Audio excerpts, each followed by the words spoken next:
মায়ের সেবার মধ্যে বাবা ঘোষণা দিয়েছে তোমার জন্য বরাদ্দ রেখেছেন ছেলে সেরকম আমার ভাইয়েরা আমরা আল্লাহ পাকের পক্ষ থেকে পেয়েছি আমাদের বাবা মা। আমাদের সমাজে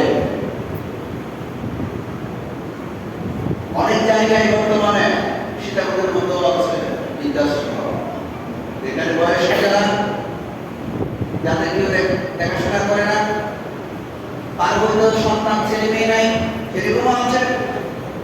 এমন অসংখ্য আছে, ছেলেও আছে, মেয়েও আছে, উচ্চশিক্ষিত, আলোকতি সরায়।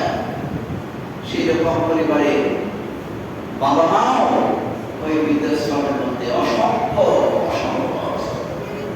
তামাম দুনিয়াতে এই বৃদ্ধাশ্রম রয়েছে। সেখানে গেলে দেখা যাবে যখন সুযোগ পাবেন কথা বলবেন, তারা চোখের পানি ছেড়ে দিবে আর বলবে আমার সন্তান মিনিস্টার, আমার সন্তান ইউনিভার্সিটি প্রফেসর, আমার সন্তান ইতালি কানাডায় থাকে, আমার মেয়ে সর্বোচ্চ ডিগ্রিধারী, ভালো ভালো অবস্থা, কিন্তু আজকে আমার জায়গায় আজকে আমি এই বৃদ্ধাশ্রমে এসে অবস্থান নিয়েছি, ঠাই নিয়েছি, তার দৃশ্য আমার ভাই। সুতরাং মুসলিম সাল্লাল্লাহু আলাইহি ওয়াসাল্লামের হাদিসের মানবাণী মধ্যে আল্লাহ রাব্বুল আলামিনের কোরআনে সূরা বনী ইসরাঈলের লম্বা আলোচনা দৃষ্টিতে আমরা যারা উম্মতে মুহাম্মাদী আল্লাহর পয়গম্বরের উম্মত হিসেবে আমরা মনে করি, আল্লাহর পয়গম্বরের পরিমাণ রাখি, কোন অবস্থাতে পিতামাতার সাথে খারাপ ব্যবহার করা যাবে না। এমনকি পিতামাতা যদি অমুসলিম হয়, ইসলাম কত সুন্দর দেখে, বাবা মা যদি অমুসলিম হয়, মুসলমান না, এরপরেও সন্তানকে পাওয়ার দেওয়া হয় নাই, সুযোগ দেওয়া হয় নাই, সে অমুসলিম বাবা মায়ের প্রতি দুর্ব্যবহার করতে, খারাপ ব্যবহার করতে পারমিশন দেওয়া হয় না। সাইয়্যিদুল আম্বিয়া জনাব মুহাম্মদ রাসূলুল্লাহ সাল্লাল্লাহু আলাইহি ওয়াসাল্লামের সময়ে হযরত আবু হুরায়রা রাদিয়াল্লাহু তাআলা ইসলাম গ্রহণ করেছিলেন, তখন তার বাবা তার মা ইসলাম গ্রহণ করে নাই। এক পর্যায়ে মা যখন সন্তানকে আঘাত করলেন, পিটালেন, আল্লাহর পয়গম্বরের কাছে যাওয়ার কারণে অপরাধ হিসাবে নিয়ে মা পিটালেন, আঘাত করলেন, জোরে মারলেন, শরীর ফেটে গেছে।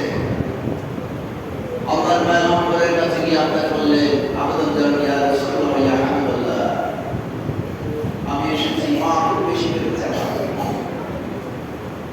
আপনার কাছে আসি, আপনার পরিবার এনেছে, মুসলমান হয়েছে, এজন্য আমার মা আপনার নাম শুনতে পারে না, আপনার কথা শুনতে পারে না, আপনার কি ধর্ম ইসলামের কথা শুনতেই পারে না।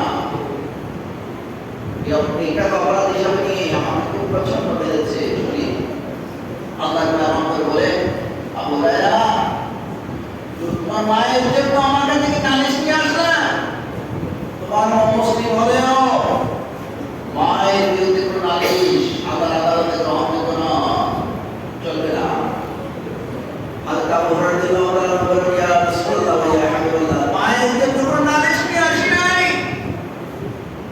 নবীর নবী, আমি আপনার পরিমাণ জামাতে সাথ, আপনি যদি আমার মায়ের জন্য একটু দোয়া করে, আপনার আল্লাহ রাব্বুল আলামিন আপনার দোয়া ফেলে দেবে না। আমার মায়ের দিলে যাতে আমার মা আল্লাহর দ্বীনের জন্য আমার মা যাতে কবুল হয়, সেজন্য আমার মায়ের জন্য ইয়া রাসূলের দোয়া করেন না। এটার জন্য এসেছি আপনার কাছে। সাথে সাথে আল্লাহর পয়গম্বর দেরি না করে হযরত আবু হুরায়রার মায়ের জন্য আল্লাহর কাছে হাত উঠিয়ে দিলেন। আবু হুরায়রা রাদিয়াল্লাহু তাআলা দেরি না করে দৌড় মারলেন, ঘরের দিকে রওনা দিলেন। আল্লাহর পয়গম্বর আবু হুরায়রা রাদিয়াল্লাহু তাআলা মায়ের জন্য আল্লাহর দরবারে আবেদন জানাচ্ছেন। দৌড়া অবস্থায় তিনি বাড়ি গিয়ে বসলেন।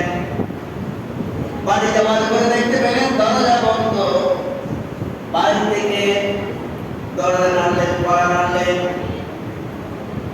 ভিতর থেকে আওয়াজ করো, কে দরজা নাড়ছো? দরজা নাড়ো কে? আবু হুরায়রা রাদিয়াল্লাহু আনহু বলেন, মা আমার, আমি তোমার ছেলে আবু হুরায়রা।